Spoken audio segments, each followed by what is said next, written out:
स्वातंत्र्यवीर सावरकर मंडळ आयोजित 37व्या छत्रपती शिवाजी व्याख्यानमालेमध्ये मी आपणा सर्वांचे मनःपूर्वक स्वागत करते. सर्वप्रथम सर्वांना महाराष्ट्र दिनाच्या आणि जागतिक कामगार दिनाच्या मनःपूर्वक शुभेच्छा. 1983 पासून सुरू झालेली ही व्याख्यानमाला विविध विषय आणि वक्त्यांसह अखंडपणे चालू आहे.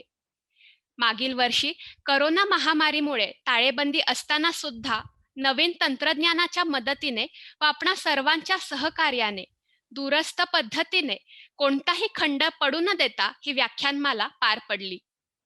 नव्या बदलांना सामावून घेत व त्यांच्याशी जुळवून घेत याही वर्षी आपण अशाच पद्धतीने ही व्याख्यानमाला घेण्याचे ठरवले आहे.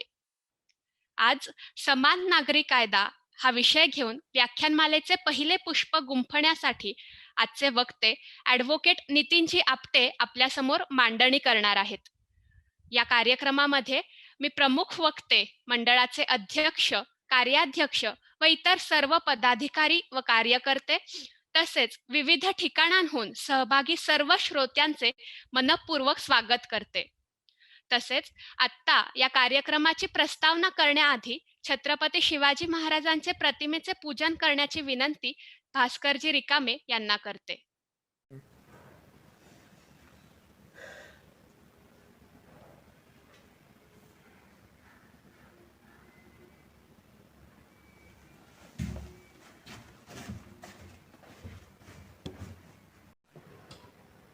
नमस्कार. मी भास्कर रिकामे, स्वातंत्र्यवीर सावरकर मंडळाचा कार्याध्यक्ष या नात्याने मंडळाच्या सर्व पदाधिकारी कार्यकर्ते यांच्या वतीने आपलं सर्वांचं पुन्हा एकदा छत्रपती शिवाजी महाराज व्याख्यानमालेच्या उद्घाटनानिमित्त सहर्ष स्वागत करीत आहे. या छत्रपती शिवाजी व्याख्यानमालेच्या माध्यमातून पिंपरी शहरामध्ये जसे अनेक वक्ते, व्याख्याते निर्माण झाले, अतिशय चांगले असे श्रोते निर्माण झाले, त्याबरोबरच सभाधीटपणा असणारे अनेक विद्यार्थी तयार झाले. त्याचंच परिपाक म्हणून आज आपली युवती कुमारी रुचा मापारी हिने कार्यक्रमाची सुरुवात करताना, कार्यक्रमाचं सूत्रसंचालन करत असताना या छत्रपती शिवाजी महाराज व्याख्यानमालेचं आणि सावरकर मंडळाचं यथोचित वर्णन केलेलं आहे. उत्तम सुरुवात केलेली आहे. हाच या व्याख्यानमालेचा जो हेतू आहे तो साध्य होतो आहे. या व्याख्यानमालेच्या उद्घाटनाच्या निमित्ताने महाराष्ट्रातील कानाकोपऱ्यातनं व्याख्यानमाला समन्वय समितीचे पदाधिकारी आणि विविध प्रकारचे श्रोते ऑनलाईन जॉईन झालेले आहेत. त्या सर्वांचं आणि आजचे वक्ते माननीय नितीनजी आपटे सर यांचं मी मंडळाच्या वतीने सहर्ष स्वागत करतो आणि या उद्घाटनाच्या निमित्ताने मंडळाची आपणास थोडक्यात माहिती देण्याचा प्रयत्न करतो. स्वातंत्र्यवीर सावरकर मंडळ पिंपरी चिंचवड शहरामध्ये सामाजिक, शैक्षणिक, धार्मिक, पर्यावरण, क्रीडा आदी क्षेत्रामध्ये काम करत आहे. हे काम करत असताना बहुआयामी असं कार्य मंडळाच्या वतीने चालतं.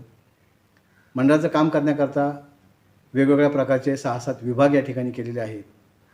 या सर्व विभागामध्ये सुसूत्रता यावी यासाठी समन्वय समिती आहे आणि या सर्व माध्यमातून अतिशय उत्तम काम चाललेल्या या मंडळाच्या कामासाठी स्वातंत्र्यवीर सावरकर सदन अशी वास्तू निर्माण केलेली आहे. 1985 साली सावरकर मंडळाच्या या सांस्कृतिक विभागामार्फत ही छत्रपती शिवाजी व्याख्यानमाला सुरू झाली आणि ती आजपर्यंत अव्याहतपणे सुरू आहे. त्याचं कारण एक आहे की अतिशय मान्यवर वक्ते या व्यासपीठावरती आपल्याला सावरकर मंडळाच्या प्रेमापोटी उपलब्ध झाले आणि त्यामुळेच चांगले वक्ते, चांगले विषय निवडले आणि श्रोत्यांनी भरभरून प्रतिसाद दिला. आज दूरदर्शनच्या काळामध्ये सुद्धा, टी व्हीच्या अनेक चॅनलच्या काळामध्ये सुद्धा मोठ्या संख्येने हे सर्व वक्ते, श्रोते आपल्या या व्याख्यानमालेला असतात आणि म्हणूनच व्याख्यानमाला आज इतके वर्ष सातत्याने यशस्वीरित्या चालू आहे. छत्रपती शिवाजी व्याख्यानमालेबरोबरच संपूर्ण देश स्तरावर पोहोचलेला उपक्रम म्हणजे स्वातंत्र्यवीर सावरकर राष्ट्रीय व राज्यस्तरीय पुरस्कार. स्वातंत्र्यवीर सावरकरांच्या नावाने दरवर्षी सेवा, शौर्य, हिंदुत्व रक्षण व संवर्धन अशा क्षेत्रात काम करणाऱ्या संस्था अथवा व्यक्तींना स्वातंत्र्यवीर सावरकर राष्ट्रीय पुरस्कार व राज्यस्तरीय पुरस्काराने आपण गौरवतो. साधारण 1,00,000 रुपये आणि सन्मानचिन्ह असे या पुरस्काराचं स्वरूप असतं. या क्षेत्रामध्ये काम करत असणाऱ्या संस्था अथवा व्यक्तींचं काम समाजापुढे यावं, त्यातून नवीन नवीन कार्यकर्ते घडावे, हा या पुरस्काराचा मागचा प्रमुख उद्देश आहे. याशिवाय सर्व राष्ट्रीय सण सावरकर मंडळाच्या वतीने, या विभागाच्या वतीने साजरे केले जातात. नैसर्गिक आपत्ती असो किंवा राष्ट्रीय कार्यक्रम असो, यामध्ये मंडळाचे सर्व विभाग हिरिरीने भाग घेतात. 2012मध्ये उत्तराखंडला आलेली आपत्ती किंवा अलीकडच्या काळात केरळ, कोल्हापूरमध्ये आलेले पूर, गेल्या वर्षीपासून असलेला हा करोनाचा प्रादुर्भाव, या सर्व वेळी सावरकर मंडळाचे सर्व पदाधिकारी कार्यकर्ते धावून गेलेले आहेत आणि त्यांनी आपत्तीमध्ये खूप चांगलं काम केलेलं आहे. करोनाच्या काळामध्ये या परिसरामध्ये 2 महिने संपूर्ण सफाई कामगारांना चहा, नाश्ता, भोजन देणं, करोना योद्धे ज्यांना पण होते, पोलीस आणि सर्व स्टाफ काम करणारे, त्यांना जागेवरती चहा पाणी पुरवणं, प्रसंगी जेवण पुरवणं, रस्त्यांमध्ये अडकलेल्या मजुरांना जागेवरती जेवणाची पाकिटं पुरवणं, यासारख्या सर्व उपक्रमामध्ये कोरडा शिधा पुरवणं मंडळाच्या सर्व विभागांनी सहभाग घेतला. आत्ता अगदी अलीकडे राम मंदिराची उभारणी सुरू झाली आणि या उभारणीसाठी निधी संकलनाचं ज्यावेळेस आपण संपूर्ण देशव्यापी संपर्क अभियान झालं, त्या अभियानामध्ये मंडळाच्या सर्व पदाधिकाऱ्यांनी उत्कृष्ट सहभाग घेतला, मोठ्या प्रमाणामध्ये निधी संकलन केलं. मंडळाच्या स्थापनेपासूनच अतिशय महत्त्वाचा आणि येथील सर्व नागरिकांची बौद्धिक भूक भागवणारा उपक्रम सुरू झाला, तो म्हणजे रवींद्रनाथ ठाकूर सार्वजनिक ग्रंथालय. 48,000पेक्षा जास्त ग्रंथसंपदा असलेले हे ग्रंथालय मराठी, हिंदी, इंग्रजी पुस्तकांनी समृद्ध आहे. या ग्रंथालयामध्ये स्वतंत्र असा बालविभाग आहे, ज्यामध्ये फक्त 10 रुपयामध्ये मुलांना आपण पुस्तकं उपलब्ध करून देतो. पर्यावरण विभाग आहे. स्पर्धा परीक्षेसाठी लागणारी सर्व पुस्तकांचा एक स्वतंत्र कक्ष आहे. अतिशय अल्प दरामध्ये या नागरिकांना ग्रंथालयामधून पुस्तकं घरी घेऊन जाता येतात. त्यामुळे 3 विविध विषयावरती पुस्तकांची त्या संख्या प्रचंड असल्यामुळे 3,000पेक्षा जास्त सभासद, वाचक या ग्रंथालयाचा उपयोग करून घेतात, लाभ घेतात. आठवड्यातील 7ही दिवस आमचं हे ग्रंथालय चालू असतं. या ग्रंथालयामध्ये विविध प्रकारचे मासिकं आणि दररोज 22 प्रकारचे वर्तमानपत्र येतात, की जे सर्व नागरिकांसाठी मोफत वाचण्यासाठी उपलब्ध असतात. ग्रंथालयात जोडून अभ्यासिका आपण सुरू केलेली आहे. 400 मुलांची आसन क्षमता असलेली ही अद्ययावत अशी अभ्यासिका या पिंपरी-चिंचवड शहरामधील विद्यार्थ्यांसाठी खूप मोठी सोय उपलब्ध झालेली आहे. ग्रामीण भागातले विद्यार्थी या ठिकाणी सकाळी 7 ते रात्री 10 वाजेपर्यंत या अभ्यासिकेचा लाभ घेतात. मंडळाचा स्वतंत्र आणि सक्रिय असा महिला विभाग असून या महिला विभागाच्या अंतर्गत महिला सबलीकरण याबरोबरच विविध प्रकारचे उपक्रम राबवले जातात. त्यामध्ये प्रामुख्याने पारंपरिक सण, उत्सव, महाभोंडला, गौरीपूजन असे उपक्रम असतातच, पण आधुनिकदृष्ट्या समयोचित अशी व्याख्याने, प्रशिक्षणं, काही प्रकारच्या कार्यशाळा, पर्यावरणपूरक गणेश मूर्ती बनवण्याचे प्रशिक्षण वर्ग, आकाशकंदील बनवण्याचे प्रशिक्षण वर्ग हेही घेतले जातात. या ठिकाणी मुलांसाठी संस्कार केंद्र आणि समुपदेशन केंद्रही चालवलं जातं. महिला विभागाच्या अंतर्गत प्रमुख सर्वात उपक्रम म्हणजे दानपात्र योजना. घरोघरी दानपात्र ठेवलेली आहेत आणि त्यातून रोज 1 रुपया यातनं जे दानपात्रातनं धन जमा होतं, ते सगळे धन एकत्र करून आपण वनवासी विद्यार्थी वसतिगृहासाठी देतो. ही अतिशय चांगली आणि प्रभावी योजना महिला विभागामार्फत चालवली जाते. मंडळाचा 4था विभाग संस्कृती संवर्धन आणि विकास महासंघ. पिंपरी-चिंचवड शहरामधील जे विविध मंदिरं, मठ आणि ट्रस्ट आहेत, गणपती मंडळं आहेत, त्या सर्वांचं एकत्रीकरण करून संस्कृती संवर्धन व विकास महासंघ तयार केलेला आहे. 165पेक्षा जास्त संस्था या महासंघाच्या सभासद आहेत आणि शहर पातळीवरती समन्वय साधण्याचं काम या महासंघामार्फत केलं जातं. गणपती उत्सवामध्ये सर्व गणपती मंडळांनी पर्यावरणपूरक गणपती बसवावेत, पर्यावरणाला हानी पोहोचणार नाही अशा पद्धतीचे कार्यक्रम राबवावेत. गणपतीच्या आजूबाजूला वातावरण हे धार्मिक आणि अतिशय पवित्र असं ठेवण्यासाठी प्रयत्न करावेत. सर्वांची आरती एकाच वेळेस व्हावीत असा प्रयत्न करावा. अशा पद्धतीचं काम या महासंघाच्या वतीने केलं जातं. याशिवाय वारकरी जे पंढरपूरला जातात त्यांचं आकुर्डीमध्ये ज्यावेळेस आगमन होतं त्यावेळेस त्यांचं हेतूचे स्वागत करणे, त्यांना फराळ वाटप करणे हेही उपक्रम मंडळाच्या वतीने राबवले जातात. संस्कृती संवर्धन विकास महासंघाच्या वतीने पिंपरी शहरामध्ये सामुदायिकरित्या मोठ्या प्रमाणात गणपतीमध्ये गणपती अथर्वशीर्ष पठण आणि नवरात्रामध्ये श्रीसूक्ताचं पठण केलं जातं. विविध नवीन वर्षाचं स्वागत, गुढीपाडव्याचं हे स्वागत यात्रा काढून केलं जातं. यासाठी संस्कृती संवर्धन विकास महासंघ संपूर्ण शहरात कार्यरत आहे. नुकताच गेल्या 3-4 वर्षापूर्वी स्पर्धा परीक्षा विभाग सावरकर मंडळामध्ये सुरू झालेला आहे. यामध्ये प्रामुख्याने सैन्य दलामध्ये जाण्यासाठी ज्या आवश्यक परीक्षा असतात, पूर्वपरीक्षा, त्याची तयारी करून घेतली जाते.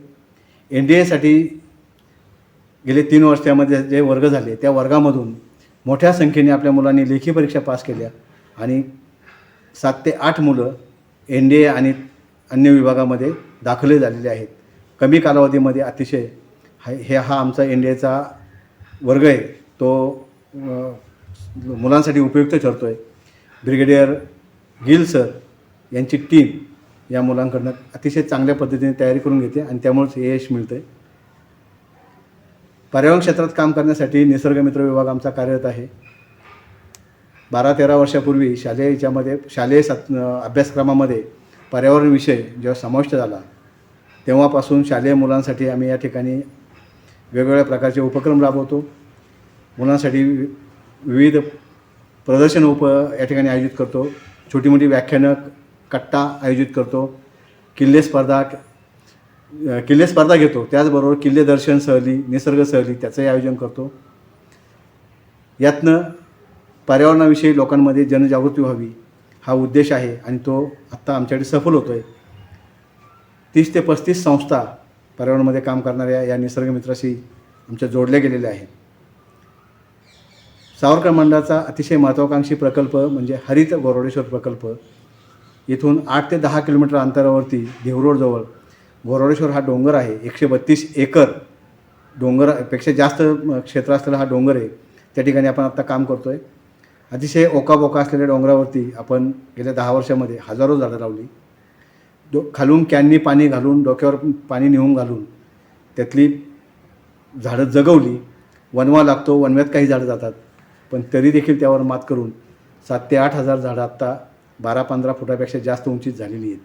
सगळ्या प्रकारचे पक्षी त्या ठिकाणी यायला लागलेत, फुलपाखरं यायला लागलेत. आपण सर्वांनी त्या उपक्रमाचा लाभ घ्यावा. पर्यावरण रक्षणासाठी काम करत असलेल्या आमच्या निसर्गमित्र विभागाच्या हरित गोरवडेश्वर प्रकल्पाला आवर्जून आपण भेट द्यावी. आज आपण ज्या छत्रपती शिवाजी महाराज व्याख्यानमालेचं उद्घाटन करत आहोत त्या व्याख्यानमालेमध्ये पुढच्या 5 दिवसामध्ये अतिशय चांगले मान्यवर वक्ते समयोचित अशा विषयावरती मार्गदर्शन करणार आहेत. यामध्ये आजचा विषय ॲडव्होकेट नितीनजी आपटे सर तर मांडणार आहेतच. समान नागरी कायदा व जनसंख्या नियंत्रण कायदा यावरती ते बोलणार आहेत. उद्या माननीय श्री अक्षय जोग हे स्वातंत्र्यवीर सावरकर परिचित अपरिचित. 3 तारखेला माननीय विवेकजी देशपांडे पर्यावरण आणि हिंदू तत्त्वज्ञान. 4 तारखेला प्राध्यापक डॉक्टर वनिता पटवर्धन या करोना काळातील कुटुंबाचे मनस्वास्थ्य. तर समारोप माननीय प्राध्यापक मिलिंदजी मराठे हे परीक्षा न देता पास होणारे विद्यार्थी या विषयावर करणार आहेत. अतिशय चांगल्या पद्धतीने या विषयांची निवड आमच्या व्याख्यानमाला समन्वय समितीने केलेली आहे. मी आपल्या सर्वांना स्वातंत्र्यवीर सावरकर मंडळाच्या वतीने पुन्हा विनंती करतो की आपण या सर्व व्याख्यानमालांचा सहकुटुंब घरात बसून या लिंकवर जॉईन होऊन आजच्याच लिंकवरती नेहमीप्रमाणे जॉईन होऊन पुढचे 5ही दिवस लाभ घ्यावा. मी आमची युवती कुमारी रुचा मापारी हिला विनंती करतो की आपण आजच्या माननीय वक्त्यांचा परिचय करून द्यावा. धन्यवाद. धन्यवाद रिकामे काका. आजच्या व्याख्यानासाठी आपल्याला लाभलेले प्रमुख वक्ते ॲडव्होकेट नितीनजी आपटे यांचा थोडक्यात परिचय मी आपणा सर्वांना करून देते. बी.कॉम LLBचे शिक्षण पूर्ण झाल्यानंतर आपटे सर 1986 पासून पुणे जिल्हा न्यायालय, सत्र न्यायालय तसेच मुंबई उच्च न्यायालयामध्ये ॲडव्होकेट म्हणून काम करतात. तसेच ILS लॉ कॉलेजमध्ये पार्ट टाइम लेक्चरर म्हणून सुद्धा ते अध्यापनाचे काम करतात. सध्या आपटे राहेरकर असोसिएट्स या लॉ फर्ममध्ये पार्टनर म्हणून 10 वर्षांहून अधिक काळ कायदे विषयात काम करत आहेत. 25 वर्षांहून अधिक काळ त्यांना कामाचा अनुभव असून civil law, cooperative law, consumer law, family law, service law, criminal law इत्यादी अनेक कायदेविषयक विषयामध्ये त्यांचा अभ्यास आहे. याशिवाय पुणे बार काउन्सिलचे सिनियर ॲडव्होकेट, गीता धर्म मंडळाचे सहसचिव, डेक्कन एज्युकेशन सोसायटीचे council member, Shri Navalmal Firodia law कॉलेजचे चेअरमन अशा विविध जबाबदाऱ्या सुद्धा आपटे सर सांभाळत आहेत. महाविद्यालयीन विद्यार्थ्यांसाठी अनेक वक्तृत्व व वादविवाद स्पर्धांचे आयोजन सुद्धा सरांनी केलेले आहे.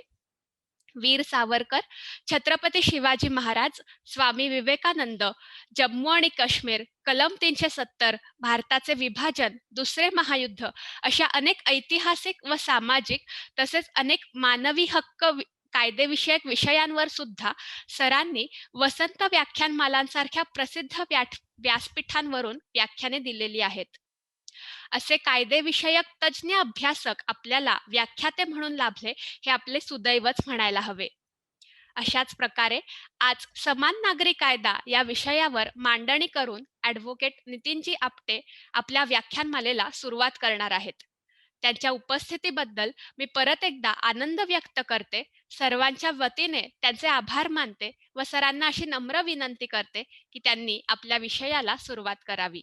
धन्यवाद रुचा.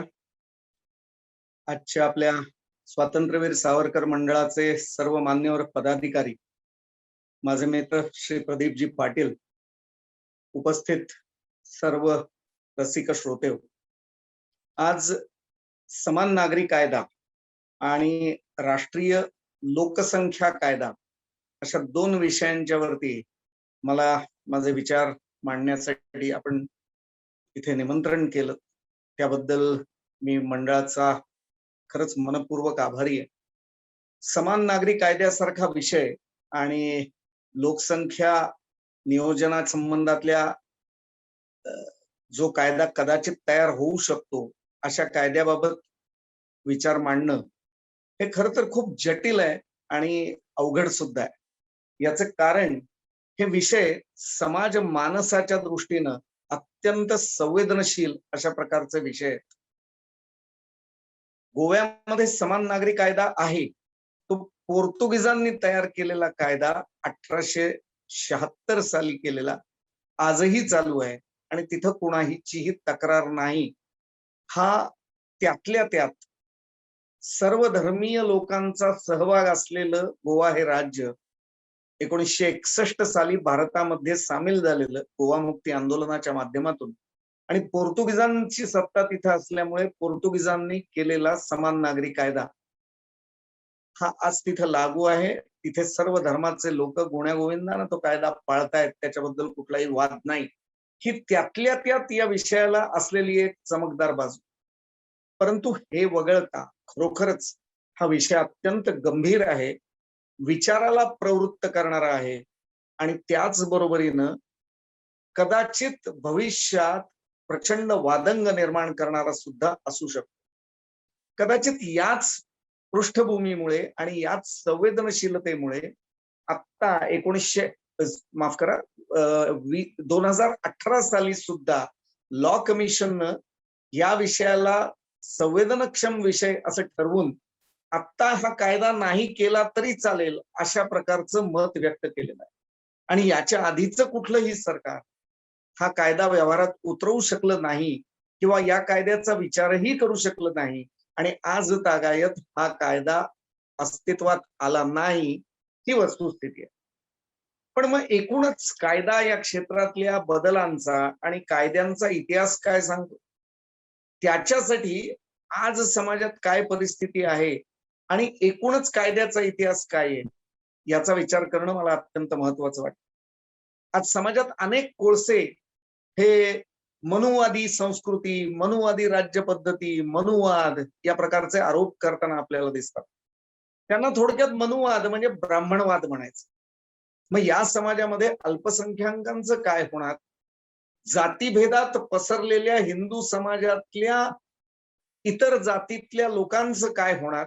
आणि ब्राह्मणवादी संस्कृती ही समान नागरी कायद्याच्या माध्यमातून तुमच्या आमच्यावरती राज्य करणार का? आपल्याला दडपणार का? अशा प्रकारचा एक विचार हा इथे सातत्याने प्रकट केलेला आपल्याला दिसतो. अर्थातच त्यांचे हेतू स्पष्ट आहेत. समाजात ज्यांना फूट पाडायची आहे, ज्यांना जातीभेद पेरून त्यांची राजकारणातली पोळी भाजून घ्यायची आहे, त्यांच्याबद्दल फारसं न बोललेलं चांगलं.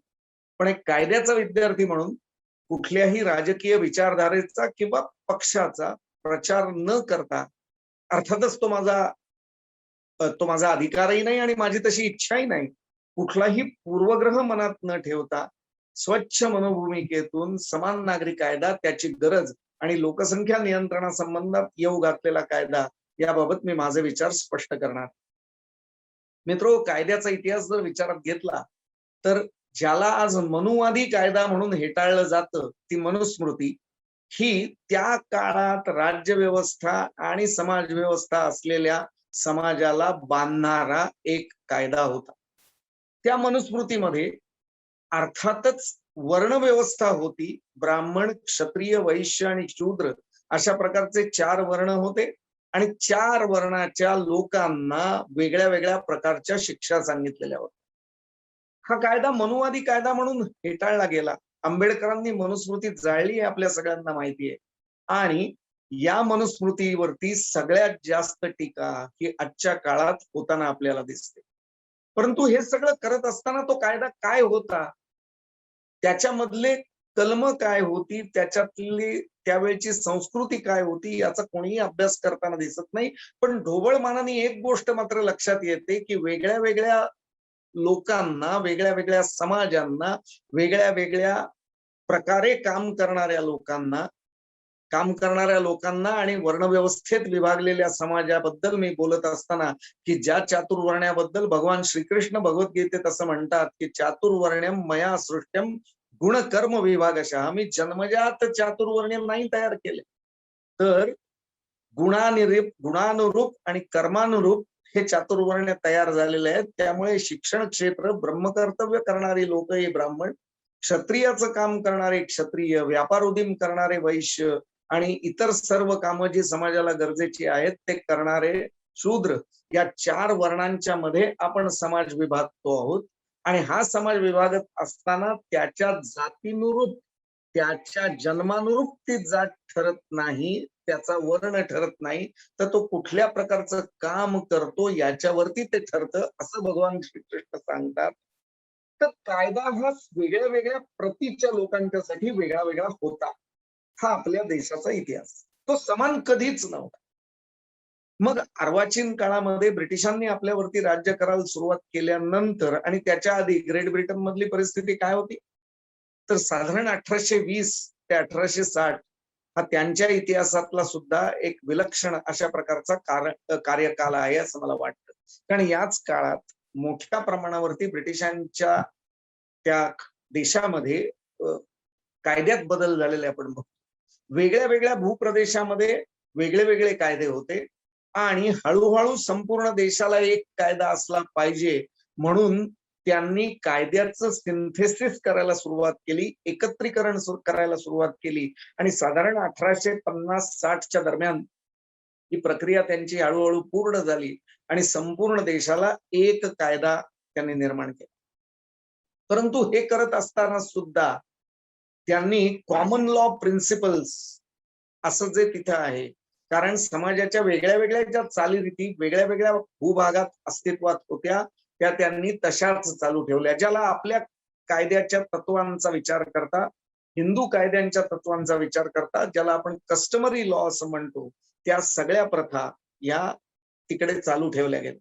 आणि शिवाय त्यांनी लॉचं कोडिफिकेशन केलं. लॉ हा 1, 2, 3, 4 अशा पद्धतीनं सूत्रबद्ध रीतीनं समाजासमोर मांडला आणि देशामध्ये युनिफिकेशन ऑफ लॉ ही प्रक्रिया पूर्ण केली.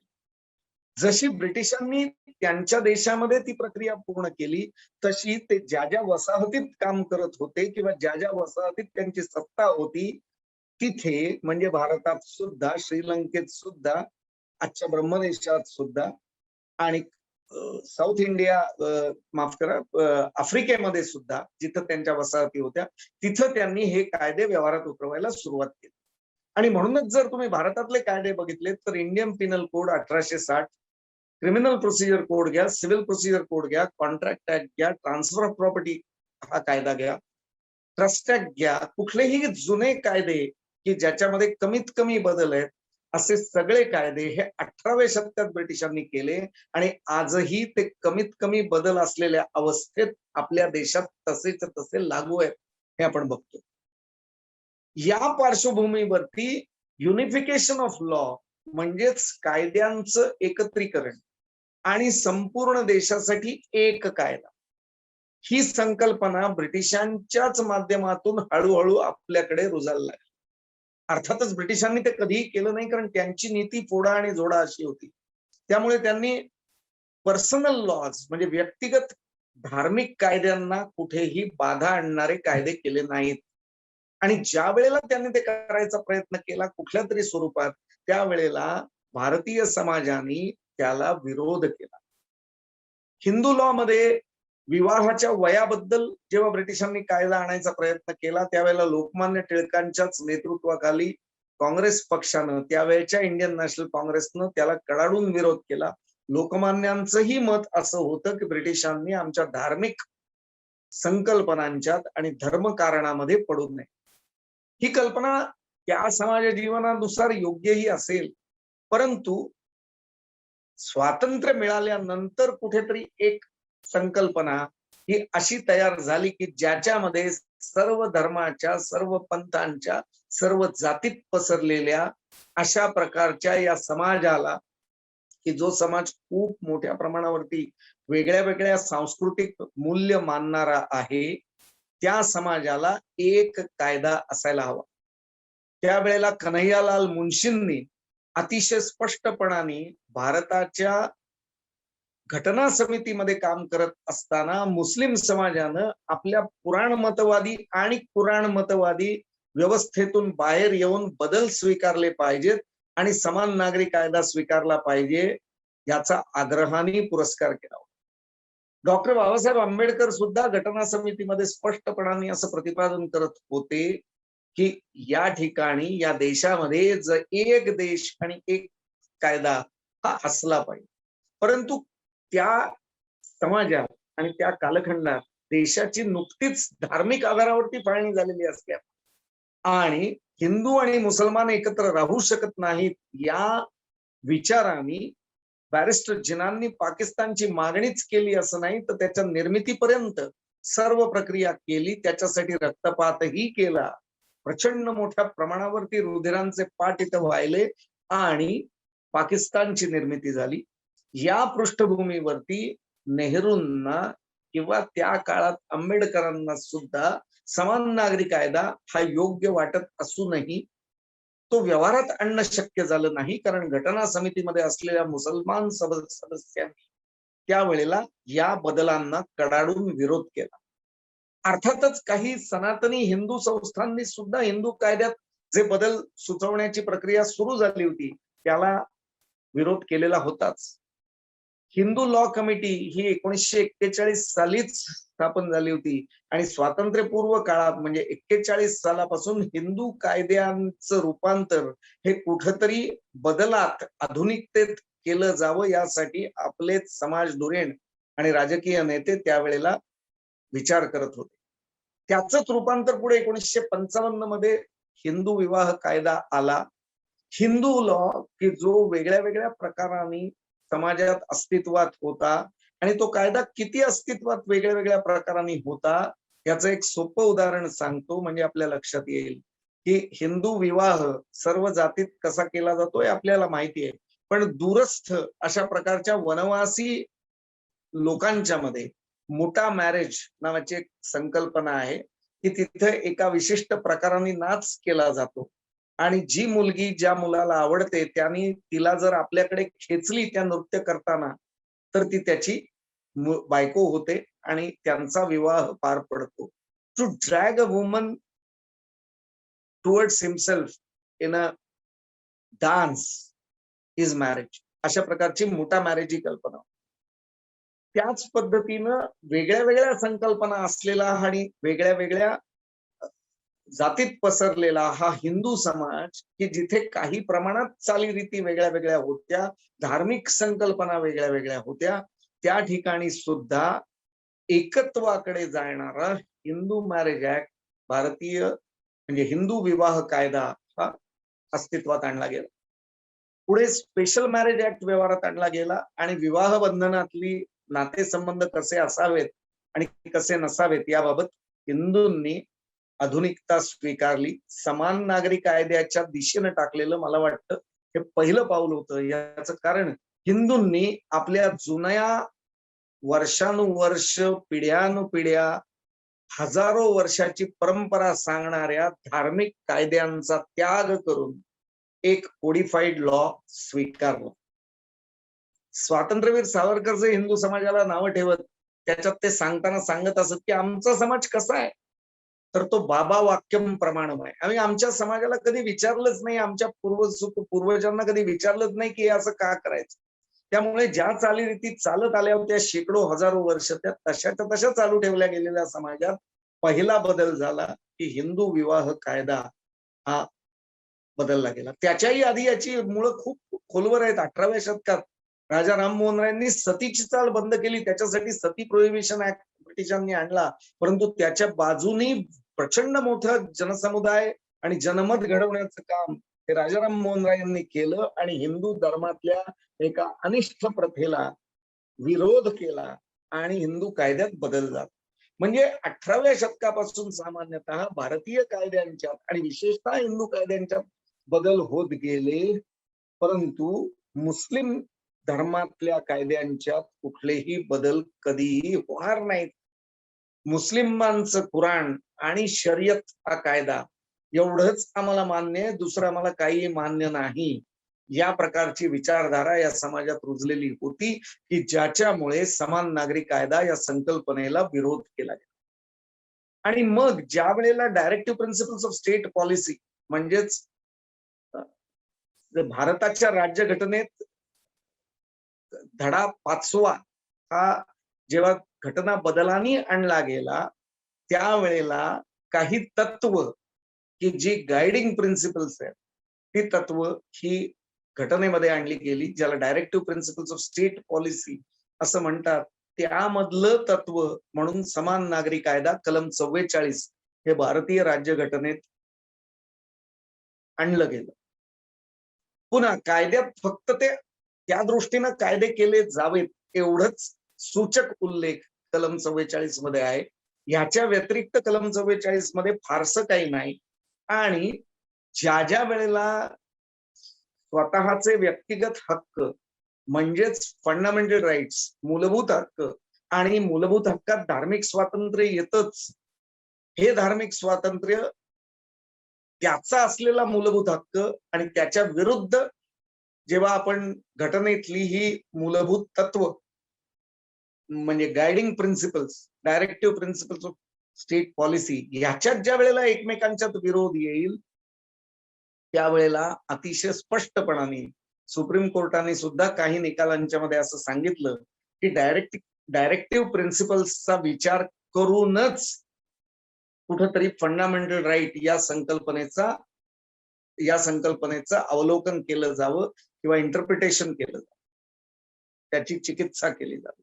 परंतु असं असूनही कुठल्याही स्थितीत कुठल्याही परिस्थितीत हा कायदा आणण्याचं धाडस कुठल्याही सरकारने आज तागायत केलं नाही.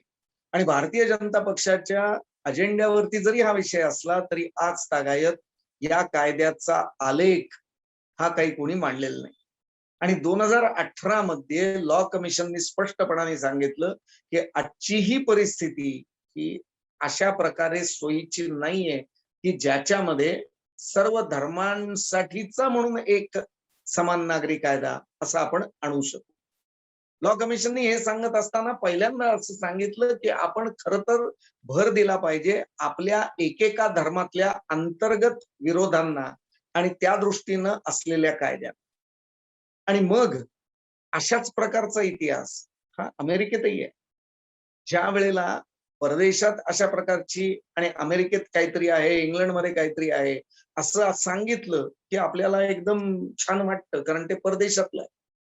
अमेरिकेत इक्वल बट डिफरंट अशा प्रकारचा डॉक्ट्रिन, अशा प्रकारची न्याय संकल्पना ही आणली गेली. आपल्या सगळ्यांना माहितीये काळ्या लोकांना तिथं गुलाम म्हणून वागवलं जायचं, आफ्रिकन लोकांना अत्यंत अमानवी अशा प्रकारची वागणूक अमेरिकेत गोऱ्या लोकांनी दिलेली होती. आणि या पृष्ठभूमीवरती ज्या वेळेला मार्टिन ल्युथर किंग आणि अनेक लोकांनी आंदोलनं सुरू केली समान कायद्यासाठी, समान अशा प्रकारच्या वागणूक देण्यासाठी, मिळण्यासाठी, त्यावेळेला त्यांना वेगळ्या प्रकारे समान वागवलं गेलं. म्हणजे काय तर ठीक आहे, गोरे लोक रेल्वेतून जातात का, तर तुम्हालाही रेल्वे दे. गोरे लोक ट्रॅम मधून जातात का, बसेस मधून जातात का, त्यांना स्वतःची जमीन घेण्याचा हक्क आहे का, तो तुम्हालाही दे. परंतु ते करत असतानाही तुमच्या ट्रेन्स वेगळ्या असतील, तुमच्या बसेस वेगळ्या असतील, म्हणूनच त्याला इक्वल बट डिफरंट हा डॉक्ट्रिन म्हटलं जातं की वेगळेपणाची भूमिका संपली नाही, त्यातून सामाजिक अभिसरण वाढलं नाही. त्यांना जे जे गोऱ्यांना उपलब्ध आहे ते ते त्यांना उपलब्ध करून दिलं गेलं.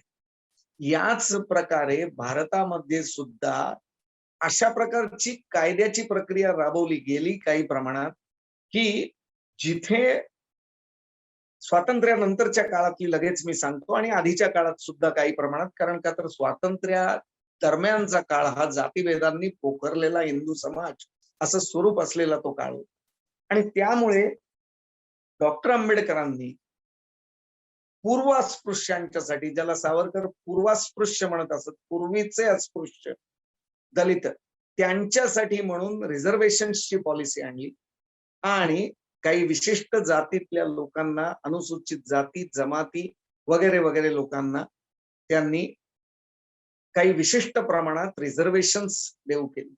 आणि भारताची घटना ही इतकी सुंदर लिहिली गेली की ज्याच्यामध्ये सर्व नागरिकांना समानत्वाचा हक्क दिला गेला, म्हणजे इक्वॅलिटी बिफोर लॉ आणि इक्वल प्रोटेक्शन ऑफ लॉ, कलम 14 हे जसं सांगितलं गेलं, त्याच पद्धतीनं धर्माच्या आधारावरती, जातींच्या आधारावरती, काही विशिष्ट त्यांच्या परिस्थितीच्या आधारावरती जर अशा प्रकारे काही वेगळी ट्रीटमेंट म्हणजे रिझर्वेशन ही जर त्या समाजाला दिली गेली तर तीही घटनेला मान्य आहेत. त्याचबरोबर महिलांना जर काही वेगळ्या प्रकारचं रिझर्वेशन दिलं गेलं त्यांच्या हक्कांचं रक्षण करण्यासाठी, तर तेही घटनेला मान्य आहे. अशा प्रकारचा उत्तम अर्थ निघू शकेल असा राज्यघटनेतच उल्लेख केला गेला. म्हणजे आपली राज्यघटना ही काही प्रमाणात युनिफॉर्म सिव्हिल कोड, समान नागरी कायद्याला पूरकही आहे, समान नागरी कायद्याचं अस्तित्व मान्यही करते आणि आवश्यक समजते. त्याच बरोबरीनं आपली राज्यघटना समाजातल्या काही घटकांना की जे दुर्बल आहेत, कदाचित ते जातीमुळे दुर्बल आहेत, कदाचित ते दुसऱ्या कुठल्याही कारणाने दुर्बल आहेत, आता तर आर्थिकही दुर्बल आहेत म्हणून काही प्रमाणात रिझर्वेशनचा गाठ सरकारने घातलेला आहे.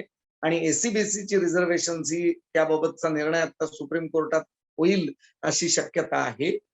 तर या सगळ्या गोष्टींचा विचार करता आणि महिलांनाही काही राखीव जागा दिल्या गेल्या पाहिजेत, त्यांच्यासाठी काही वेगळ्या फॅसिलिटीज दिल्या गेल्या पाहिजेत, अशा प्रकारचा विचार या घटनेने मान्यही केला. अशा प्रकारची अत्यंत उत्तम घटना ही डॉक्टर बाबासाहेब आंबेडकरांनी आपल्याला दिली. परंतु सातत्याने युनिफॉर्म सिव्हिल कोड असलं पाहिजे हा विचार समाजासमोर येत राहिला.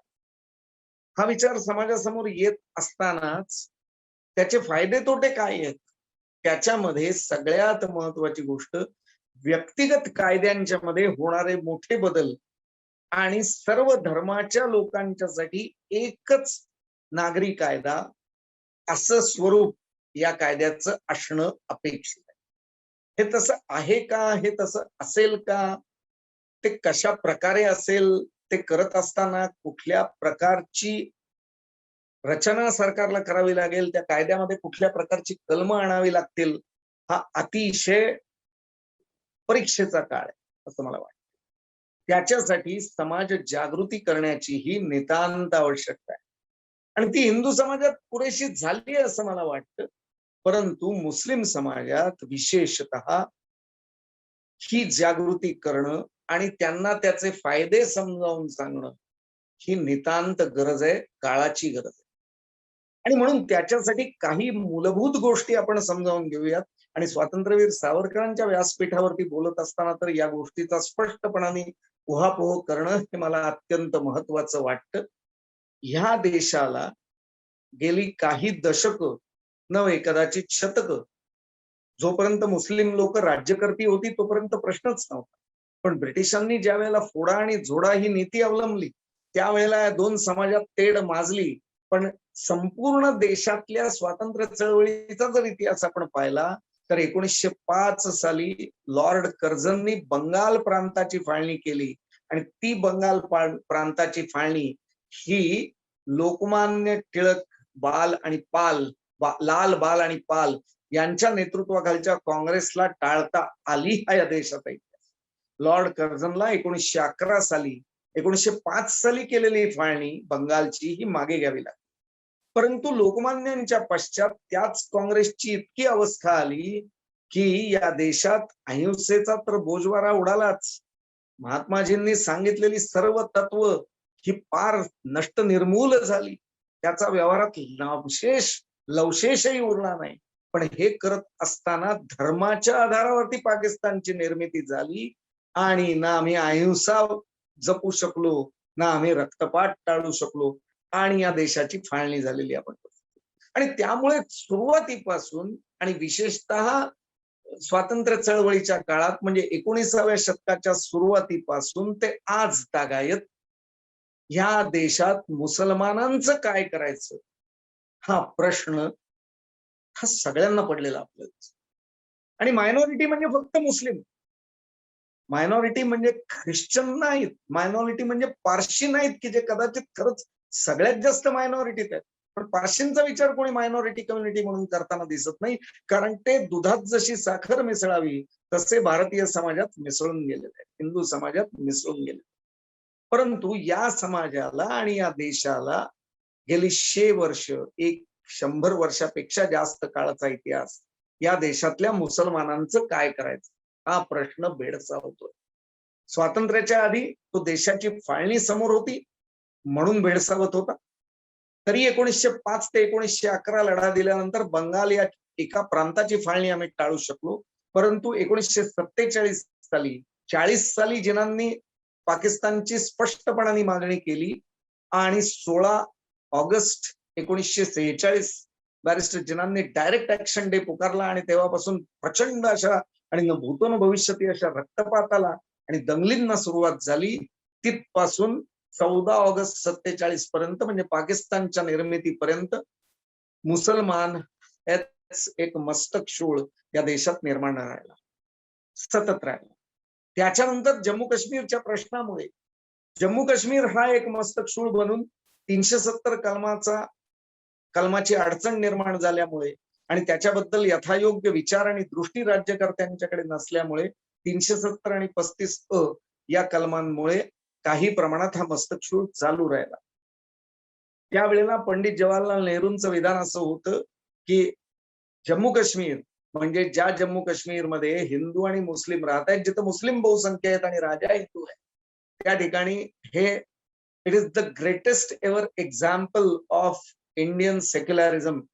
भारताच्या धर्मनिरपेक्षतेचं सगळ्यात मोठं उदाहरण म्हणजे जम्मू काश्मीर आहे असं नेहरूंचं वाक्य स्वातंत्र्यानंतरच्या काही काळातलं. आणि 19 जानेवारी 1990 ज्या दिवशी हिंदूंचं शिरकाण होऊन हजारो लाखो हिंदूंना काश्मीरची भूमी सोडावी लागली, त्यावेळेला बदललेलं राजकारण आणि समाजकारण याचा विचार करता पुन्हा एकदा हाच प्रश्न ऐरणीवरती आला की या देशात मुसलमानांचं काय. आणि अतिशय गमतीशीर भाग 2014च्या निवडणुकांच्या आधी आपण सगळ्यांनी ते बघितलं असेल की सातत्याने नरेंद्र मोदींना हा प्रश्न विचारला गेला की मुसलमानांचं तुम्ही काय करा? तर त्यावेळेला नरेंद्र मोदींनी एकच उत्तर दिलं होतं की मी मुसलमानांचं काय करणार असा वेगळा विचार करत नाही. जे या देशातल्या बहुसंख्यांचं होणार तेच अल्पसंख्यांचं होणार. मी कुणालाही त्यांच्या धर्मावरून मोजत नाही. प्रत्येक माणूस हा या देशातला नागरिक आहे. त्याला या देशात राहण्याचा जसा हक्क आहे, त्यातला इथले सगळे अधिकार जसे मिळायला पाहिजेत, तशी त्याची काही कर्तव्यही आहेत. ती कर्तव्य त्यांनी पार पाडली पाहिजेत. मी कुणालाही धर्माच्या आधारावरती मोजतच नाही. हे नरेंद्र मोदींनी सांगितलं आणि व्यवहारात घडवून आणलं. म्हणून कलम 370 प्रचंड बहुमताने लोकसभेतच नव्हे तर राज्यसभेतही मंजूर झालं. हा या देशाचा इतिहास. 19 साल जसं करोनाने ग्रासलं तसं काही महत्वाची विधेयकं ही या सालात पार्लमेंटने पास केली. त्यातलं पहिलं होतं 370 आणि 35 संपवणं आणि दुसरं होतं CAA बद्दल केलेले बदल. तर त्याच पार्श्वभूमीवरती युनिफॉर्म सिव्हिल कोडची ही चर्चा मोठ्या प्रमाणावरती सुरू झाली आणि इथल्या समाजाला एक जाणीव झाली की मुसलमानांचाच नव्हे तर कुणाचाच वेगळा विचार करण्याची गरज नाही. आमच्या राज्यकर्त्यांनी सगळ्यात प्रथम देशाच्या इतिहासात पहिल्यांदा हा विचार रुजवायचा प्रयत्न केलेला आहे की धर्म महत्वाचा नाही, त्याच्याही पेक्षा धार्मिक कल्पनांच्या पेक्षा आणि संकल्पना आणि स्वातंत्र्यापेक्षा कुठेतरी अन्न, वस्त्र, निवारा, आधुनिकता आणि मानवी प्रगती, मानवी जीवनातली उन्नती या गोष्टी जास्त महत्वाच्या आहेत. हे समाजासमोर मांडण्याचं काम ते आत्ताच्या सरकारने यशस्वी पद्धतीनं केलेलं आपल्याला दिसतं की ज्यामुळे एका मोठ्या वैचारिक बदलाला सुरुवात झाली. मित्रो, कायद्याची प्रक्रिया सगळ्यात शेवटी बदलते आणि म्हणून याला मी 2 उदाहरणं देतो. शहाबानो खटला 1987 की ज्यामध्ये सगळ्यात प्रथम शहाबानोंच्या बाजूने निर्णय देत असताना मुस्लिम स्त्रीला सुद्धा सामान्य कायद्यांच्या प्रमाणे मेंटेनन्स, पोटगी मिळण्याचा हक्क आहे हे सुप्रीम कोर्टाने सांगितलं आणि युनिफॉर्म सिव्हिल कोडही असलं पाहिजे असं सांगितलं. 1987 साली सुप्रीम कोर्टाचा हा निकाल आल्यानंतर राजीव गांधी सरकारने त्वरित तो निकाल केराच्या टोपलीत जाईल अशा पद्धतीनं कायदा बदलला आणि मुस्लिम लोकांच्यासाठी एक बोर्ड स्थापन केलं की जे बोर्ड त्या महिलांना त्यांच्या सुरक्षेसाठी काही मेंटेनन्स देईल, परंतु कुठल्याही परिस्थितीत मुस्लिम नवऱ्यांच्यावरची ही जबाबदारी जी सुप्रीम कोर्टाने टाकली होती ती बदलणारा कायदा केला. म्हणजे सातत्याने मुस्लिम समाजाच्या धार्मिक अधिकारांचं रक्षण करणं ही जणू काही आपलीच जबाबदारी आहे. मग त्याच्यात मुस्लिम स्त्रियांच्यावरती अन्याय झाला तरी चालेल अशा प्रकारची भूमिका म्हणजेच मुस्लिम अपीजमेंटची, अनुनयाची भूमिका ही सातत्याने सर्व सरकारांनी घेतली की जी काँग्रेसच्या चळवळीचा स्वातंत्र्य आधीपासून आजपर्यंतचा इतिहास होता तो बदलला नाही. 1987 हा तो कालखंड. त्याच्यानंतर सरला मुद्गल खटल्यामध्ये सुप्रीम कोर्टाने पुन्हा एकदा असं सांगितलं की कुठल्याही परिस्थितीमध्ये युनिफॉर्म सिव्हिल कोड आलं पाहिजे. त्याच्यामुळे देशातली एकत्रितता, एकता आणि देशातलं सर्व धर्मियांचं अभिसरण हे उत्तम व्हायला मदत होईल अशा प्रकारचं मत त्या खटल्यामध्ये सुप्रीम कोर्टाने व्यक्त केलं. पण तरीही समान नागरी कायदा झाला नाही. आणि हे सगळं चालू असताना मुस्लिम समाजातली एक लढवई महिला ही सुप्रीम कोर्टाचे दरवाजे ठोठवते आणि ट्रिपल तलाक सारखा अतिशय उत्तम अशा प्रकारचा मुस्लिम स्त्रीवरती अन्याय होणारा एक विलक्षण अशा प्रकारचा अत्याचारी धार्मिक कायदा हा सुप्रीम कोर्टाने रद्दबादल ठरवला. आणि त्याही वेळेला मुस्लिम समाजामध्ये फार मोठ्या प्रमाणावरती असंतोष हा पुढे आला नाही, त्यातून धार्मिक दंगली पेटल्या नाहीत आणि स्त्रियांच्यावरचे अत्याचार वाढले नाहीत. जे काय आहेत ते चालू असतीलही कदाचित, परंतु त्याच्या संख्येत बदल झाला नाही. हा एक कदाचित अतिशय महत्वाचा विषय आणि त्यामुळेच मुस्लिम समाजाच्या मानसिकतेतही फरक पडतोय. मुस्लिम समाजालाही काळानुरूप बदलावं लागेल. ते जर बदललं नाही तर त्यांचा नाश नक्की आहे. तो समाज मागासच राहणार आहे. तिथल्या स्त्रीला अत्यंत सन्मानाची अशा प्रकारची वागणूक मिळाली पाहिजे हा विचार आणि त्याला अनुलक्षून अनेक प्रकारचे विचार हे समाजापर्यंत आले. तरीही एक गोष्ट वेगळी घडली की कुराणातली ती कलम काढून टाकावीत. काही विशिष्ट कलम ही पूर्णपणाने मानवता विरोधी आहेत म्हणून काढून टाकावीत, अशा प्रकारचं एक रिट पिटिशन हे सुप्रीम कोर्टाने आता डिसमिस केलं. परत सुप्रीम कोर्टाने तो विवेक नक्की पाळलाय की धार्मिक संकल्पनांच्यात कुठे हस्तक्षेप करायचा आणि कुठे करायचा नाही याचा विवेक विचार हा आपल्या सर्वोच्च न्यायालयाने अतिशय उत्तम रीतीनं पाळलेला आहे, हे याच्यातून दिसतं. आणि तरीही समान नागरी कायदा हे या सगळ्याचं उत्तर आहे का? सर्व जटिल प्रश्नांचं एकमेव उत्तर आणि एकमेव उपाय म्हणजे समान नागरी कायदा आहे का? तर मित्रांनो, मला असं वाटतं की कुठेतरी आपण विचार करण्याची गरज आहे. कारण खरोखरच समाजात अनेक दुर्बल घटक असतात. शिक्षकांनी एखाद्या वर्गात सर्व विद्यार्थी असतात, सर्व प्रकारचे विद्यार्थी असतात. कोणी हुशार असतं, कोणी ढ असतो, कोणी फक्त स्पोर्ट्समध्ये चांगला असतो, कोणी अभ्यासात चांगला असतो, कोणी फक्त गणितात चांगला असतो. तर आज जी नरेंद्र मोदी सरकारने शैक्षणिक पद्धत आणली आहे, शिक्षणाची जी पॉलिसी, जी मार्गदर्शक तत्व त्यांनी जाहीर केली आहेत, त्याच्यामध्ये सुद्धा विद्यार्थ्याला अपेक्षित असलेलं त्याच्या आवडीचं शिकता यावं अशा प्रकारची रचना शिक्षणाची व्हावी यासाठी प्रयत्न केलेत, यासाठी मार्गदर्शक तत्व लिहिलेली आहेत. त्यामुळे शिक्षण संस्थांनी सुद्धा कसं बदललं पाहिजे हे सरकार आज सांगतंय. त्याच पद्धतीनं सब घोडे 12% या नियमानं प्रत्येकाला जर एक चूक झाली तर दंडा मारायचा, 2 चुका झाल्या तर अजून काहीतरी करायचं, अशा प्रकारची शिक्षेची समान पद्धत ही योग्य असेल काय? सगळ्यांना समान नीती नियम हे योग्य असतील काय? का वेगळ्या वेगळ्या प्रकारच्या व्यक्तींना वेगळ्या वेगळ्या प्रकारच्या शिक्षा सांगितल्या पाहिजेत? आज तर भारतामध्ये इंडियन पेनल कोड हा सगळ्यांना समान लागू आहे. तिथं धर्म विचारात घेतला जात नाही, तिथं बाकी काही विचारात घेतलं जात नाही. तरी सुद्धा काही प्रमाणात आणि तरी फरक आहे. मित्रो, एखाद्या अज्ञान व्यक्तीनं गुन्हा केलेला असेल तर त्याला रिमांड होम मध्ये पाठवलं जातं, जिथे मुलांच्यात संस्कार करून बदल करण्याचा विचार केला जातो. आणि Bachan Singh versus State of Punjab सारख्या केसमध्ये की ज्या ठिकाणी रेअरेस्ट ऑफ रेअर केस आहे त्याच ठिकाणी डेथ पनिशमेंट दिली जावी, तिथेच कुणाला तरी फाशी मरेपर्यंत फाशीची शिक्षा द्यावी, नाहीतर शिक्षा देऊ नये. सगळ्यांना जगायचा अधिकार आहे आणि त्याच्यासाठीचे निकष सुप्रीम कोर्टाने सांगितले की त्याच्यामध्ये संस्कारांनी जर बदल होणं शक्य असेल, तो जर माणूस रिहॅबिलिटेट होणं शक्य असेल, समाजात त्याला परत पुनर्स्थापित करणं शक्य असेल किंवा त्याच्यात काही चांगले बदल घडायची शक्यता असेल आणि जर एखादा गुन्हा हा गृहणीय नसेल आणि तो गुन्हा गर्हणीय नाही आणि त्याच्या आरोपींच्या मध्ये बदल होण्याची शक्यता आहे आणि त्याला कुठं ना कुठंतरी थोडंसं सामोपचारानं किंवा थोडं कमी शिक्षा दिल्याने काही चांगल्या गोष्टी घडायची शक्यता असेल, त्याच्यात बदल होण्याची शक्यता असेल, तर सुप्रीम कोर्टाने असं सांगितलं की डेथ पनिशमेंट देऊ नये. Death punishment in rarest of rare case, म्हणजे आपण कायदा हा हळूहळू माणूस बघून बदलायचा या प्रक्रियेपर्यंत आलेलो. आणि काही प्रमाणात वेगळ्या वेगळ्या लोकांच्यासाठी वेगळे वेगळे कायदे, वेगळ्या वेगळ्या स्तरातल्या लोकांच्यासाठी वेगळे वेगळे कायदे, वेगळ्या वेगळ्या प्रतीच्या लोकांच्यासाठी वेगळे वेगळे कायदे, अशा प्रकारचा विचार आपण समाजात प्रकर्षाने पुढे मांडताना दिसतो आणि कायद्याने ते मान्य केले, घटनेने सुद्धा ते मान्य केले.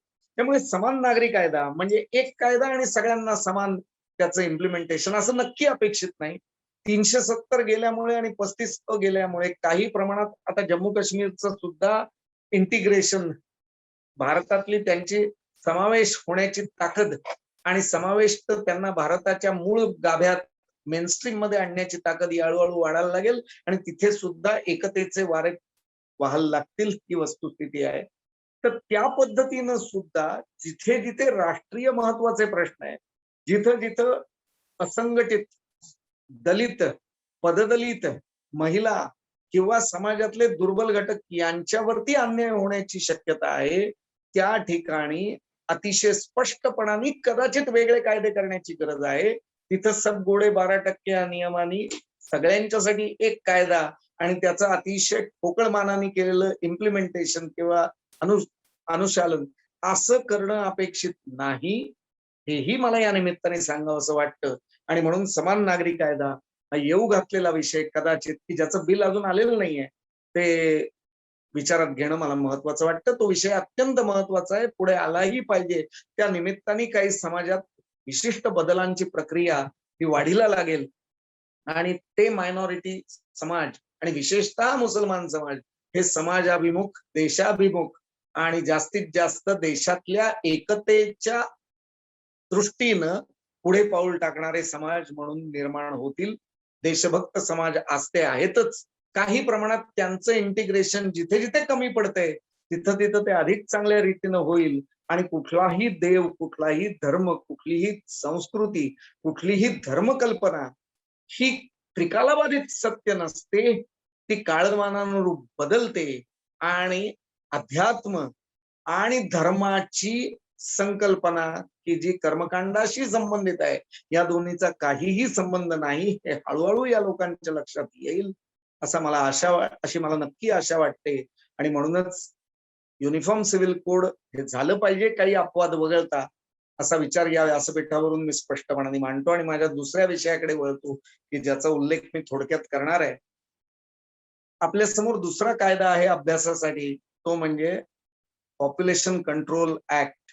तो आता बिल या स्वरूपात आहे. राज्यसभेत पॉप्युलेशन कंट्रोल बिल 2019 म्हणून राज्यसभेसमोर ते पेंडिंग आहे, आज ते केव्हाही येऊ शकतं. आणि त्याच्यामध्ये सरकारने अतिशय वेगळे आणि धोरणात्मक असे बदल दाखवणारे कायदे आणि कलम ही त्याच्यात टाकलेली आहेत.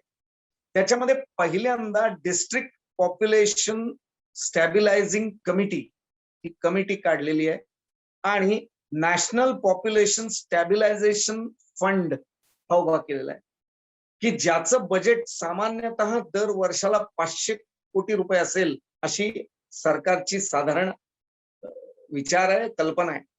त्याच्या आधी पॉप्युलेशनच्या संबंधातली काही आकडेवारी आपण विचारात घेऊया. आणि इथेही पुन्हा मी उदाहरणासाठी मुस्लिम समाज घेतो, कारण मुस्लिम समाजाचं काय करायचं हाच प्रश्न सातत्याने पुढे येतो. आणि याच कारणाने देशाचं एकदा विभाजन झालेलं आहे. जगातल्या मुसलमानांनो एक व्हा, पॅन इस्लामिझम हा इस्लामचा संदेश आहे, हेच सावरकर सातत्याने सांगत होते. आणि फाळणी व्हायची शक्यता आहे हेही ते सांगत होते आणि ती फाळणी झालेली आपण बघितली.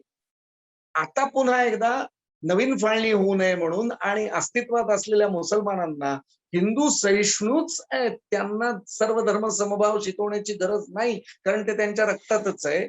याचा विचार करता या सगळ्या स्टॅटिस्टिकल डेटाचा अतिशय महत्वाचा डोळस उपयोग आपण करून घेतला पाहिजे आणि म्हणून याचा अभ्यास केला पाहिजे असं मला वाटतं. 1951 साल देशाची लोकसंख्या 36 कोटी. 1917 साल देशाची लोकसंख्या 130 कोटी. त्यावेळेला 51 साली 84% हिंदू आणि 10% मुस्लिम आणि मग बाकी इतर धर्माचे लोक ही उरलेल्या टक्केवारीत आहेत. पण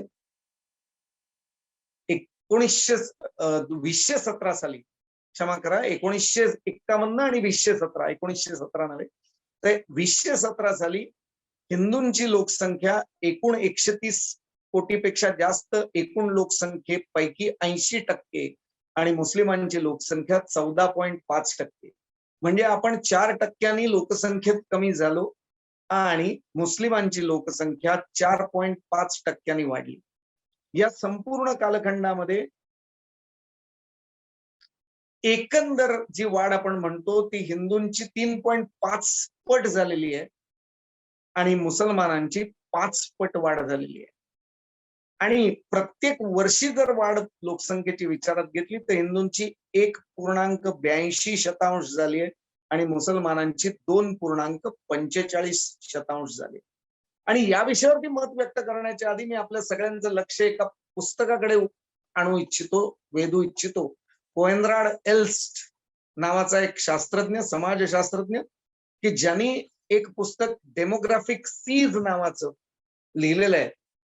त्या पुस्तकात तो असं म्हणतो, ते पुस्तक आज बाजारात कुठेही उपलब्ध नाही, इंटरनेटच्या माध्यमातून जर ते मिळालं तर मिळू शकेल. डेमोग्राफिक सीज मध्ये तो असं म्हणतो की काहीही करण्याची वेगळं आवश्यकता नाही, युद्ध छेडलं जाण्याची आवश्यकता नाही. जगात वेगळ्या वेगळ्या धर्मियांच्या सातत्याने युद्ध चालू आहेत. असं असताना सुद्धा भारताचा विचार करता सामान्यतः 400 ते 500 वर्षात लोकसंख्या वाढीचा किंवा घटीचा विचार करता भारत मुस्लिम बहुल राष्ट्र होईल सामान्यतः 400 ते 500 वर्ष. काहीही केलं नाही तर ज्या रीतीनं आणि ज्या लोकसंख्येच्या प्रमाणात आज ज्या पद्धतीनं वाढ होतीये त्याचा विचार करता सामान्यतः 400 ते 500 वर्ष म्हणजे शिवाजी महाराजांचा काळ ते आत्ता आपला काळ इथपर्यंतचा, एवढ्या काळामध्ये सामान्यतः इथे मुस्लिम बहुसंख्य होते. आणि हा धोका आहे का हे निसर्गानं दिलेलं आपल्याला गिफ्ट आहे, या सगळ्याचा विचार करायला तुम्ही समर्थ आहात. याच्यावरती मी वेगळं भाष्य करण्याची गरज नाही. पण सामान्यतः जगाच्या लोकसंख्येमध्ये भारताची लोकसंख्या 1.5 कोटी म्हणजे सामान्यतः 1.5 कोटी लोकसंख्या भारताची दरवर्षी वाढते. आपल्या लोकसंख्येचा एकूण जगाच्या लोकसंख्येशी जर आपण प्रपोर्शन बघितलं तर आपण संपूर्ण जगाच्या 17% आहोत.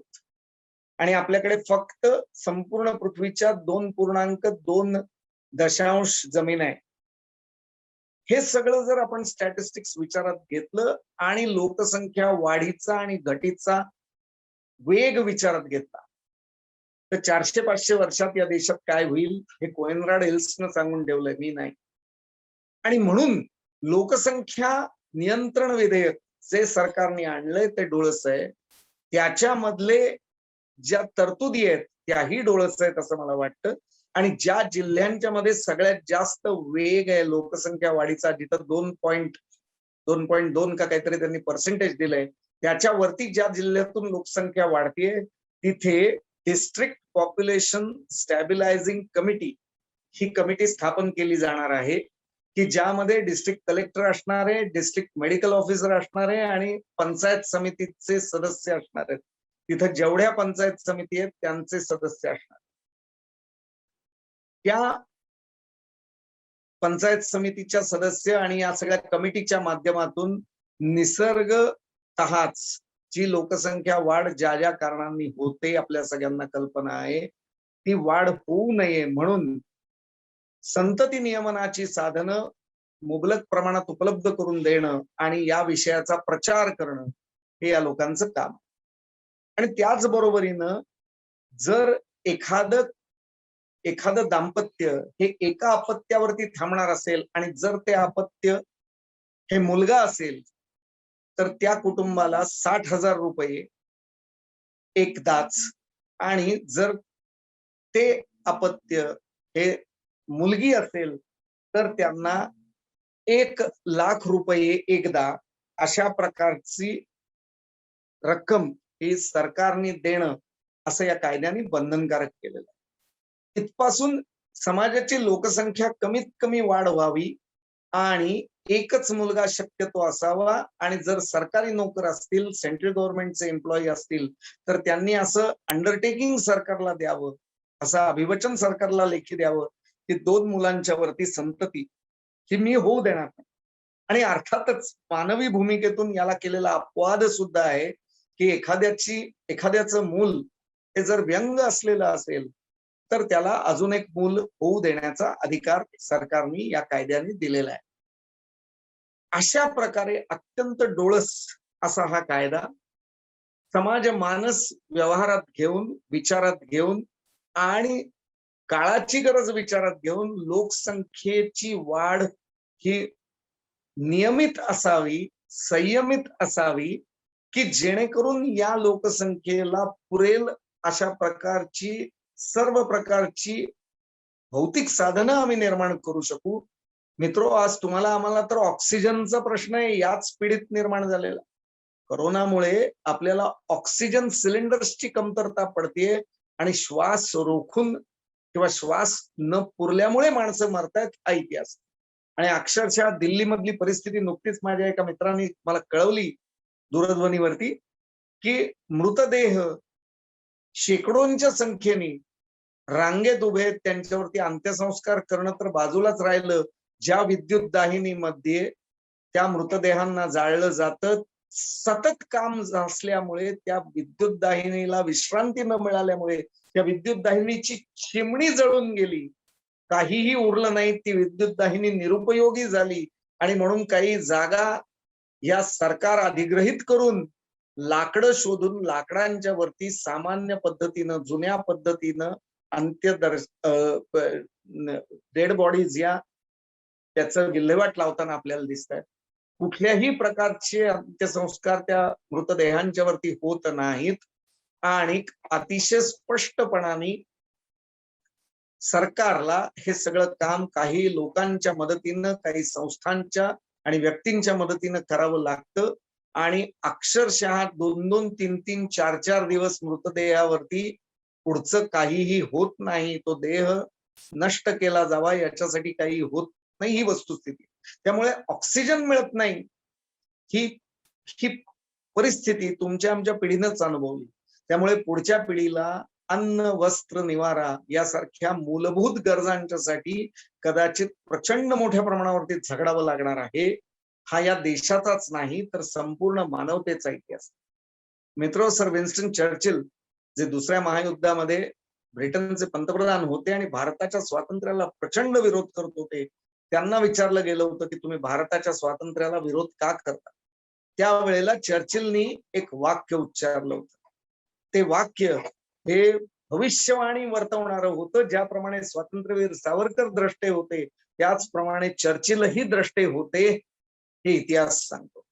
चर्चिलने त्यावेळेला वाक्य उच्चारलं होतं, given a freedom, Indian people, Indian politicians will tax the loaf of bread and bottle of wine, and even free air shall not be spared from taxation. These people are the men of straw, of whom there shall be no trace in the history. ही भारतीय नेते मंडळी ही भुशाची मंडळी आहेत. यांचा इतिहासात मागमूसही आढळणार नाही इतके हे निकृष्ट दर्जाचे आहेत. आणि जर त्यांना स्वातंत्र्य दिलं तर चर्चिल त्याच्या भाषेत बोलतोय की लोफ ऑफ ब्रेड आणि बॉटल ऑफ वाईन म्हणजे भाकरीवरती आणि पाण्यावरती सुद्धा हे लोक टॅक्स लावतील आणि even free air shall not be spared from taxation. मित्रो, आज आपण पोल्युशन टॅक्स सुद्धा भरतो. स्वातंत्र्य मिळाल्यानंतर काही दशक 7 दशक 70 वर्ष सामान्यतः आणि आपण इतके निकम्मे निपजलो की आपण निसर्ग सुजलाम सुफलाम अशी भूमी असताना सुद्धा पोल्युशन टॅक्स भरतो आहोत आणि जंगलाची तोड करतो आहोत. या सगळ्या गोष्टींचा विचार करता लोकसंख्येचं नियोजन आणि लोकसंख्या नियंत्रण जितकं पर्यावरण महत्वाचं आहे तितकंच लोकसंख्या सीमित ठेवणं हेही तितकंच महत्वाचं आहे. आणि ही गरज सरकारने ओळखून हे बिल समोर आणलेलं आहे. या बिलाचा विचार करता काही अत्यंत योग्य अशा तरतुदी या बिलामध्ये आहेत, परंतु हे बिल सर्वगामी नाही. याचं अतिशय साधं कारण असं आहे की सरकारी नोकरांची संख्याच किती कमी आहे. त्यामुळे जर काही सरकारने करायचं ठरवलं तर ते फक्त सरकारी नोकरीतच लोकांना फॅसिलिटीज देऊ शकतात. याच्या व्यतिरिक्त जिथे सरकारी नोकर नाही तिथे सरकार त्यांच्या हक्कांच्या वरती आणि विशेषतः जन्म देण्याच्या हक्कावरती कुठल्याही प्रकारची बाधा आणू शकत नाही. कारण आपण चायना सारखे कम्युनिस्ट देश नाही आहोत, आपण लोकशाहीवादी देश आहोत. त्यामुळे हुकुमशाहीच्या माध्यमातून लोकसंख्या नियंत्रण आणि चीननं जसं केलं की दुसरं मूल जर जन्माला आलं तर त्याला उचलून नेऊन गोळी घालून मारलं जायचं किंवा इंजेक्शन देऊन मारलं जायचं, त्या पद्धतीनं कायद्याची अंमलबजावणी ही तुम्ही आम्ही करू शकत नाही. या सगळ्याचा जर विचार केला तर आता सरकारने आणलेला कायदा हा अत्यंत योग्य आहे, डोळस आहे. आणि या कायद्याची व्यवहारात अंमलबजावणी करणं हे कुठेतरी अत्यंत महत्वपूर्ण आणि अवघड असं काम सामाजिक अभिसरणातून, सामाजिक ज्ञानातून आणि समाजाच्या शिक्षणातून, लोकशिक्षणातून तुम्हाला आम्हाला घडवून आणावं लागेल. हे जर आपण घडवून आणू शकलो तर आणि तरच आपल्याला पुढच्या पिढीला अधिक चांगलं भविष्य देता येईल, अधिक चांगलं आयुष्य देता येईल, अधिक चांगलं जगण्याची साधन सामुग्री आणि जगण्याचा हक्क देता येईल. हे इथं मला सांगावं असं वाटतं. या 2 कायद्यांचा साधारण उहापोह मी केला. आपण मला या ठिकाणी बोलायची संधी दिली, मी आपले मनपूर्वक आभार मानतो आणि माझं बोलणं संपवतो. धन्यवाद. नमस्कार. मी सागर पाटील, स्वातंत्र्यवीर सावरकर मंडळाचा कार्यकारिणी सदस्य. आज आपल्या 37व्या छत्रपती शिवाजी महाराज व्याख्यानमालेचा पहिला दिवस आणि आजच्या पहिल्याच दिवशी व्याख्यानासाठी आपण समान नागरी कायदा आणि जनसंख्या नियंत्रण कायदा यासारखे महत्वाचे विषय निवडले. खरं म्हणजे कायद्यासंबंधी कोणतेही व्याख्यान हे थोडंसं क्लिष्ट आणि समजायला कठीण असं असू शकतं आणि म्हणूनच तो विषय लोकांपर्यंत प्रभावीपणे पोहोचवण्यासाठी वक्ताही त्याच तोडीचा लागतो. आज आपल्या समोर ऍडव्होकेट नितीनजी आपटे यांनी हा अत्यंत महत्वाचा विषय अगदी सोप्या आणि सर्वसामान्यांना समजेल अशा भाषेत मांडला आणि त्या निमित्ताने या व्याख्यानमालेची अतिशय छान अशी सुरुवात करून दिली. त्याबद्दल मी स्वातंत्र्यवीर सावरकर मंडळाच्या वतीने त्यांचे मनपूर्वक आभार मानतो. तसेच या व्याख्यानमालेसाठी आपण सर्व श्रोते इतक्या मोठ्या संख्येने उपस्थित राहिलात त्याबद्दल मंडळाच्या वतीने मी तुम्हा सर्वांचेही आभार मानतो. जाता जाता उद्याच्या व्याख्यानाची आठवण करून देतो. उद्या दिनांक 2 मे 2021 उद्या आपल्या या व्याख्यानमालेचं दुसरं पुष्प आपण गुंफणार आहोत आणि उद्याचा विषय आहे स्वातंत्र्यवीर सावरकर, परिचित आणि अपरिचित. आणि वक्ते आहेत स्वातंत्र्यवीर सावरकरांच्या चरित्राचे अभ्यासक आणि लेखक श्रीयुत अक्षयजी जोग. वेळ अर्थातच आजच्या प्रमाणे संध्याकाळी 7 वाजता. आजच्या प्रमाणेच उद्याही आपण या व्याख्यानाला मोठ्या संख्येने उपस्थित राहाल अशी मी आशा व्यक्त करतो आणि थांबतो. नमस्कार.